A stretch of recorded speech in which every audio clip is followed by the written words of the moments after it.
Blast के पीछे white collar आतंक के कई कैरेक्टर हैं, लेकिन मकसद सभी का एक था, देश में एक के बाद एक सीरियल ब्लास्ट करना। आतंकियों की साजिश के पन्ने पलटने के लिए हम आपको दिल्ली नहीं, पहले श्रीनगर लेकर चलते, जहां से एक मौलवी ने आतंकियों की यह फौज तैयार की। कौन है ये मौलवी और कैसे खुला तबाही की साजिश का ये राज? दिल्ली में हुए धमाके के बाद जांच जैसे जैसे आगे बढ़ी, पुलिस एक ऐसे नाम तक पहुंची जिसे कट्टरपंथ का उस्ताद कहा जा रहा है। वो नाम है मौलवी इरफान।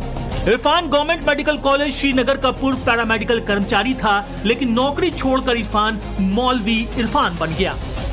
इस पूरी आतंकी साजिश में मौलवी इरफान को केंद्रीय चरित्र के तौर पर देखा जा रहा है। मौलवी इरफान दक्षिण कश्मीर के शुपियां का रहने वाला है। गवर्नमेंट मेडिकल कॉलेज श्रीनगर से उन्होंने एक छोटी नौकरी से शुरुआत की थी, लेकिन बाद में वो नौकरी छोड़कर इमाम बने। श्रीनगर के नावगाम इलाके में वो ये काम पिछले कई सालों से कर रहे थे। ये वही नावगाम है जहां पर पुलिस को जैश ए मोहम्मद आतंकी संगठन के पोस्टर मिले थे और जिसके बाद पुलिस ने एफआईआर दर्ज की थी। एफआईआर की छानबीन हुई, इन्वेस्टिगेशन हुई और 3 लोगों की गिरफ्तारी हुई। ये 3 वो व्यक्ति थे जिन्होंने मौलवी इरफान के कहने पर ही नौगाम श्रीनगर में ये जैश ए मोहम्मद आतंकी संगठन के पोस्टर लगाए थे। इरफान सिर्फ नाम का मौलवी है, लेकिन इसका असली काम था आतंकवादियों का रिक्रूटमेंट करना। मौलवी इरफान के तार सीधे पाकिस्तान से जुड़े थे। वो जैश के आदेश पर साजिश का ताना बाना बुनता था। इरफान के टारगेट पर पढ़े लिखे नौजवान थे। वो पढ़े लिखे नौजवानों को रेडिकलाइज कर जैश से जोड़ता था। 19 अक्टूबर 2025 को मौलाना इरफान जम्मू कश्मीर पुलिस के हत्थे चढ़ा।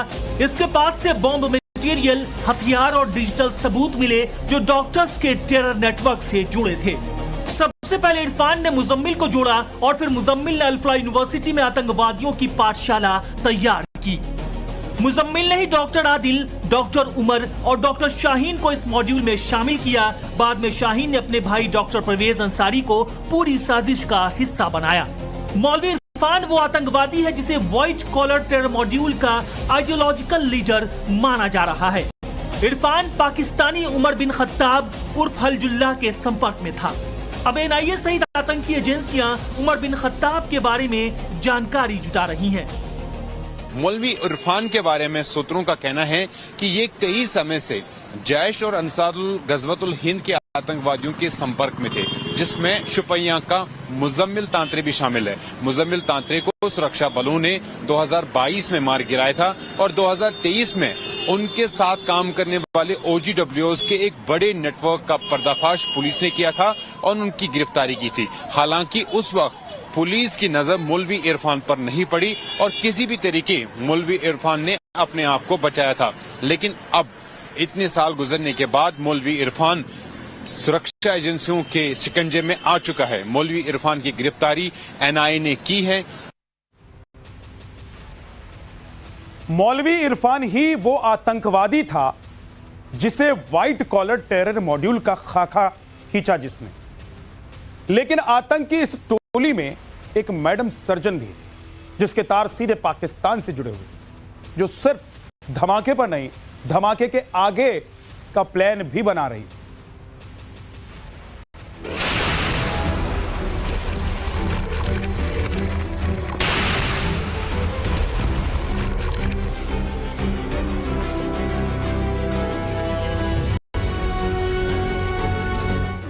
व्हाइट कॉलर मॉड्यूल की मैडम सर्जन।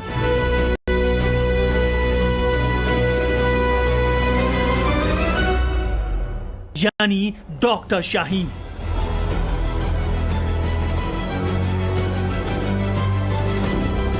इसकी आतंकी साजिश का अब पूरा पर्दाफाश हो चुका है।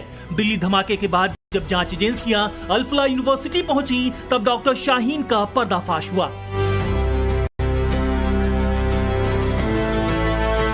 शाहीन की कार से विस्फोटक लाया जाता था। उसकी कार से AK-47 राइफल भी बरामद हुई थी। लखनऊ की रहने वाली डॉक्टर शाहीन अल्फला यूनिवर्सिटी में प्रोफेसर थी, लेकिन बच्चों का पढ़ाना छोड़कर वो बड़े धमाके की साजिश रच रही थी। अल-फलाह यूनिवर्सिटी की बिल्डिंग नंबर 17 का कमरा नंबर 13 आतंकियों की साजिश का केंद्र था। उमर और मुजम्मिल के साथ शाहीन इसी कमरे में धमाकों का ब्लूप्रिंट तैयार करती थी। लखनऊ की रहने वाली डॉक्टर शाहीन उर्फ मैडम सर्जन को लेकर रोज नए खुलासे हो रहे हैं। एजेंसियों की माने तो इस मॉड्यूल में डॉक्टर शाहीन उर्फ मैडम सर्जन के पास दो बड़ी जिम्मेदारियां थी। पहली जिम्मेदारी थी फंड इकट्ठा करने की और दूसरी मुस्लिम महिलाओं को इस टेरर मॉड्यूल से जोड़ने की। सूत्रों का दावा है कि इसके लिए बाकायदा शाहीन ने एक प्लान भी तैयार किया हुआ था। इस प्लान के तहत उसे सहारनपुर में एक मिनी रिक्रूटमेंट कमांड सेंटर खोलना था। शाहीन को आतंकवादी संगठन जैश ने महिलाओं की आतंकी ब्रिगेड तैयार करने की जिम्मेदारी दी थी। शाहीन को पाकिस्तान से आकाओं के फोन आते थे। फोन पर आदेश दिया जाता था, डॉक्टरों को आतंकी बनाओ, कश्मीर जैसा मॉड्यूल तैयार करो, यूपी के डॉक्टरों का ब्रेन वॉश करो, मुस्लिम डॉक्टर्स को टारगेट करो, यूपी में बड़े धमाके का प्लान करो, लखनऊ सहारनपुर में नजर रखो। डॉक्टर शाहीन फिदायीन हमले से जुड़े आतंकी मॉड्यूल की एक कड़ी है। शाहीन लखनऊ की रहने वाली है। उसने प्रयागराज से एमबीबीएस और एमडी की पढ़ाई की। इसके बाद वो king George medical college Lucknow में लेक्चरर बनी। फिर गणेश शंकर विद्यार्थी मेमोरियल मेडिकल कॉलेज कानपुर में फार्माकोलॉजी विभाग की हेड का जिम्मा संभाला और भी कन्नौज मेडिकल कॉलेज होते हुए अल-फलाह यूनिवर्सिटी पहुंची।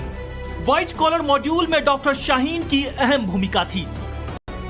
डॉक्टर शाहीन शाहिद आतंक के गैंग में मैडम सर्जन के नाम से मशहूर थी। शाहीन ने ही आतंकी फंडिंग में मुख्य भूमिका निभाई। फंडिंग के जरिए करीब 20 लाख रुपए जुटाए, गरीब महिलाओं लड़कियों को जैश की महिला विंग से जोड़ा और आतंकी साजिश में भाई डॉक्टर परवेज को भी शामिल किया। शाहीन इस पूरे डॉक्टर टेरर मॉड्यूल की सबसे सीनियर और खतरनाक महिला मेंबर थी। उसके पास पैसा, मेडिकल नेटवर्क और विदेशी कनेक्शन तीनों था। इसलिए जैश ने उसे महिला रिक्रूटमेंट और फंडिंग का जिम्मा दिया। लेकिन साजिश को अंजाम देने से पहले ही शाहीन का खेल खत्म हो गया। अब वो जांच एजेंसियों के शिकंजे में है और उससे रोज पूछताछ हो रही है। एजेंसियां शाहीन के जरिए आतंक के आका तक पहुंचने की कोशिश कर रही हैं।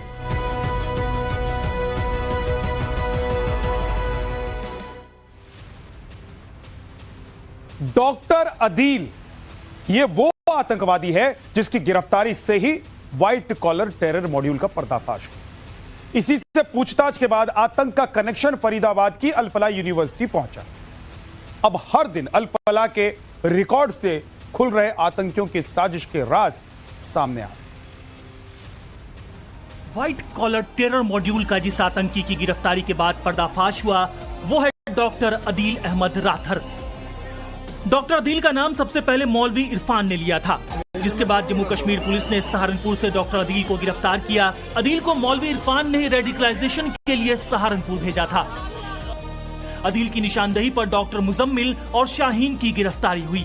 आतंकी अदील 5 अक्टूबर को एक शादी समारोह में पुलवामा हमले के आतंकवादी मुजम्मिल के संपर्क में आया। इस शादी में सहारनपुर के कई डॉक्टरों ने भी शिरकत की थी।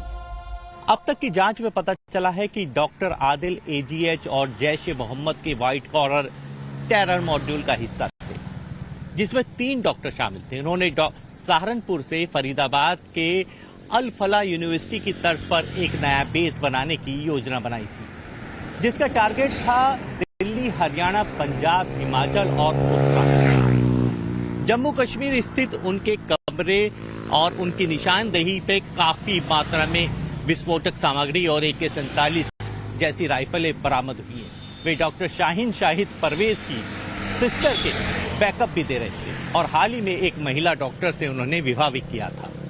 7 नवंबर 2025 को श्रीनगर पुलिस ने सहारनपुर से उन्हें गिरफ्तार किया था। सहारनपुर में डॉक्टर अदील खामोशी के साथ साजिश का ताना बाना बुन रहा था। अस्पताल में काम करने वाले किसी भी कर्मचारियों को उसकी इस साजिश की कानो कान खबर नहीं लगी। अंबाला रोड पर फेमस मेडिकेयर हॉस्पिटल में लोगों का उपचार करने वाले डॉक्टर अदील अहमद को जम्मू कश्मीर पुलिस ने 6 नवंबर को गिरफ्तार किया था। व्हाइट कॉलर टेरर मॉड्यूल में अदील का काम था हथियारों का इंतजाम करना, लेकिन जब जांच एजेंसियों के हाथ अदील की डायरी लगी तो बड़ा खुलासा हुआ। अदील की डायरी में कई मोबाइल नंबर, कोड वर्ड और लोकेशन मिली। जांच एजेंसियां सभी नंबरों और कोड वर्ड को ट्रेस कर रही हैं। अदील मदरसों के कश्मीरी छात्रों को अपने साथ मिलाना चाहता था। छात्रों को साथ लेकर कुछ बड़ा करने के फिराक में था। इसी डायरी के आधार पर पुलिस ने देवबंद से आतंकी को गिरफ्तार किया था। सूत्रों के अनुसार अदील ने अपनी डायरी में कम से कम 25 लोगों के मोबाइल नंबर लिखे थे। इनमें ज्यादातर नंबर सहारनपुर और आसपास के जिलों में पढ़ने वाले कश्मीरी छात्रों के हैं। एजेंसियां अब डायरी में लिखे सभी नंबरों की जांच कर रही हैं और यह भी पता लगा रही हैं कि अदील का इन लोगों से संपर्क कैसे हुआ। इन फोन नंबरों के अलावा डायरी में कुछ कोड वर्ड्स और लोकेशंस भी दर्ज हैं। डॉक्टर अदील इस पूरे नेटवर्क को चला रहा था। अदील के कई मदरसों और मेडिकल कॉलेजों में संपर्क थे जहां कश्मीरी छात्र पढ़ते थे। वह इन छात्रों को ब्रेन वॉश कर स्लीपर सेल में बदलना चाहता था। आदिल के बाद अब खोलेंगे आतंकवादी आमिर की कुंडली। आमिर आत्मघाती हमलावर आतंकी उमर का दोस्त है। यही वो आतंकवादी है जिसकी कार से उमर ने लाल किले में धमाका किया। आतंकियों की टोली में ये मास्टर ऑफ ऑल लॉजिस्टिक्स के नाम से जाना जाता है।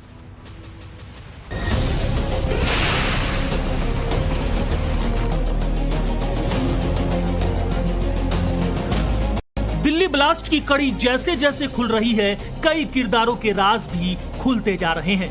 इन्हीं में से एक है आतंकवादी आमिर रशीद। आतंकी आमिर दिल्ली ब्लास्ट के आत्मघाती हमलावर उमर का बेहद करीबी दोस्त बताया जाता है। कश्मीर का रहने वाला आमिर सीधे डॉक्टर उमर के संपर्क में था। आमिर की जिम्मेदारी थी आतंकी मॉड्यूल के लिए लॉजिस्टिक मुहैया करवाना। जिस I-20 कार से लाल किला के पास ब्लास्ट हुआ था, उसका इंतजाम भी आतंकवादी आमिर ने ही किया था। इस आतंकी ब्रिगेड में आतंकी आमिर को लॉजिस्टिक मास्टर कहा जाता था। I-20 कार से लेकर पूरे लॉजिस्टिक का इंतजाम करना इसके कंधों पर था। कुल मिलाकर फिदायीन आतंकी डॉक्टर उमर की सप्लाई लाइन था आतंकवादी आमिर रशीद। इस टेरर मॉड्यूल की जांच कर रही एनआईए के हाथ कई सबूत लगे हैं, जिससे साफ पता चल रहा है कि किस तरीके से इस मॉड्यूल में शामिल सभी किरदार का अपना अपना अलग रोल था। एनआईए ने सबसे पहली गिरफ्तारी आमिर की। आमिर कश्मीर का रहने वाला है और उसके बारे में ये बताया जा रहा है कि वो मॉड्यूल को लॉजिस्टिक मुहैया कराया करता था। जिस I-20 गाड़ी से विस्फोट हुआ, वो गाड़ी आमिर ने ही उमर को मुहैया कराया था। आमिर उमर के डायरेक्ट संपर्क में था। इतना ही नहीं, I-20 गाड़ी खरीदने के लिए पैसे उमर ने दिए थे। ये पैसे आतंकी फंडिंग का हिस्सा थी। इस I-20 कार को खरीदने के पैसे भी आतंकी उमर ने ही दिए थे, जिसका इंतजाम टेरर फंडिंग से किया गया था। आतंकी आमिर रशीद कश्मीर के पंपोर का रहने वाला है, लेकिन इसकी गिरफ्तारी दिल्ली से की गई। उमर के साथ मिलकर इसी ने आत्मघाती हमले का प्लान तैयार किया था। सबसे खास बात यह है कि जिस कार में ब्लास्ट हुआ, वो कार आमिर के नाम पर ही रजिस्टर्ड थी। इसी के बाद एनआईए ने आमिर को गिरफ्तार किया। आमिर रशीद कोई डॉक्टर नहीं बल्कि प्लम्बर का काम करता था। उसके भाई को भी गिरफ्तार किया जा चुका है। एनआईए सूत्रों के मुताबिक आतंकी आमिर खास तौर पर दिल्ली आया था ताकि धमाके के लिए कार खरीदी जा सके। दिल्ली ब्लास्ट में एनआईए ने पहली गिरफ्तारी आतंकवादी आमिर की ही की थी। अब ये 10 दिनों की एनआईए रिमांड पर है। एनआईए आतंकी आमिर से गहन पूछताछ कर रही है ताकि आतंक की टेरर फंडिंग की आका तक पहुंचा जा सके।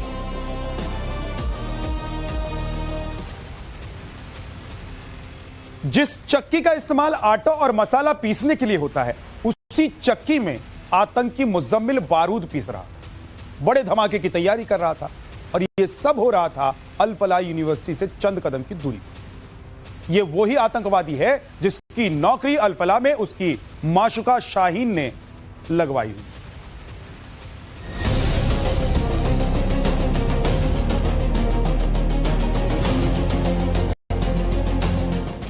अल फलाह यूनिवर्सिटी का डॉक्टर मुजम्मिल।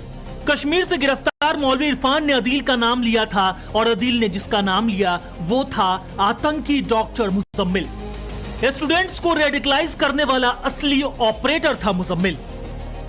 डॉक्टर के भेष में आतंकवादी मुजम्मिल के हाथों में बम बनाने की जिम्मेदारी थी। सूत्रों के मुताबिक मुजम्मिल को विदेशी हैंडलर हंजुल्ला ने 42 बम बनाने का वीडियो भेजा था। इन्हीं को देखकर वो भारत में बड़े धमाके की तैयारी में जुटा था। मुजम्मिल आतंकी मॉड्यूल में इस्तेमाल होने वाले एक्सप्लोसिव के स्टोरेज के इंतजाम में लगा हुआ था। इस पूरे मॉड्यूल का सबसे अहम किरदार डॉक्टर मुजम्मिल, जिसका काम था रेडिकलाइज करना। अल-फलाह यूनिवर्सिटी के कई स्टूडेंट जो थे वो डॉक्टर मुजम्मिल के निशाने पर थे। डॉक्टर मुजम्मिल का काम न सिर्फ रेडिकलाइज करना था, बल्कि उसका काम था विस्फोटक का ट्रांसपोर्टेशन करना, साथ ही साथ विस्फोटक को एक सही और सुरक्षित जगह पर रखना। जिस चक्की से आप और हम आटा पीसते हैं, उसी चक्की से आतंकी डॉक्टर मुजम्मिल विस्फोटक पीस रहा था। ये वही अमोनियम नाइट्रेट है जिससे लाल किला के बाहर आतंकी उमर ने कार ब्लास्ट किया था। आतंकी मुजम्मिल ने यूरिया को और बाकी जो विस्फोटक सामग्री है उसको पीसने के लिए ग्राइंडर मशीन का इस्तेमाल किया था। इन ग्राइंडर मशीन को वो अपने किराए के मकान में भी ले आया था, जो मुजम्मिल ने किराए पे लिया था। और ठीक अल-फलाह यूनिवर्सिटी से महज 500 की दूरी पे ये जो आपको मकान नजर आ रहा है, जिसके ऊपर बाकायदा निशान बना हुआ है, और इसको अभी आपको सील नजर आएगा। ये जो ताला है ये आपको यहाँ पर नजर आएगा। इसके अलावा देखिए यहाँ पर इस पूरे दरवाजे को बंद करके यहाँ पर सील किया गया है। इसी 15 नंबर जो कमरा है इसमें जो है वो लेकर आया करता था, और यहीं पे उसको बाकायदा जो है वो उन यूरिया को, बाकी जो विस्फोटक सामग्री है उसको बाकायदा वो पीसा करता था, और उसके बाद उसको यहाँ से स्टोर किया करता था। एनआईए की टीम जब फरीदाबाद के धौज गांव पहुंची तो उसके हाथ एक आटा चक्की लगी। ये वही धौज गांव है जहां आतंकी डॉक्टर मुजम्मिल किराए पर रहता था, और ये वही चक्की है जिससे आतंकी मुजम्मिल विस्फोटक पीसता था। सूत्रों की माने तो मुजम्मिल कमरे में विस्फोटक को आटा चक्की में पीस कर पहले बारीक करता था, फिर इलेक्ट्रिकल मशीन से रिफाइन कर इकट्ठा करता था, साथ ही केमिकल तैयार करता था। यानी धमाकों का बम बारूद यही तैयार हो रहा था। अल-फलाह यूनिवर्सिटी की बिल्डिंग नंबर 17 आतंकियों का मीटिंग पॉइंट थी। बिल्डिंग नंबर 17 के 2 कमरों में दिल्ली बम धमाके की साजिश रची गई थी। सूत्रों के मुताबिक 13 नंबर कमरा आतंकी मुजम्मिल अहमद गनई का था। इसी कमरे में वह दूसरे आतंकी डॉक्टर्स के साथ सीक्रेट मीटिंग किया करता था। अल-फलाह यूनिवर्सिटी के कैंपस के अंदर डॉक्टर उमर का कमरा नंबर 4 था।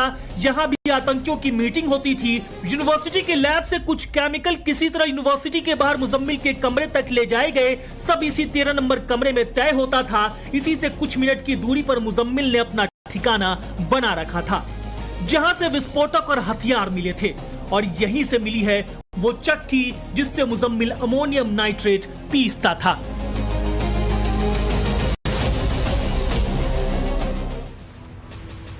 डॉक्टर शाहीन ने पहले अल-फलाह यूनिवर्सिटी में मुजम्मिल की नौकरी लगाई और फिर आतंकी डॉक्टर उमर की एंट्री करवाई, और यहीं से तैयार हुआ धमाके का। सूत्रों के मुताबिक मुजम्मिल आईएसआईएस और अल-कायदा के फिदाइन हमलों के वीडियोस को देखा करता था, और फिर ऐसा ही उसने 10 नवंबर को दिल्ली में लाल किले के सामने कर दिया।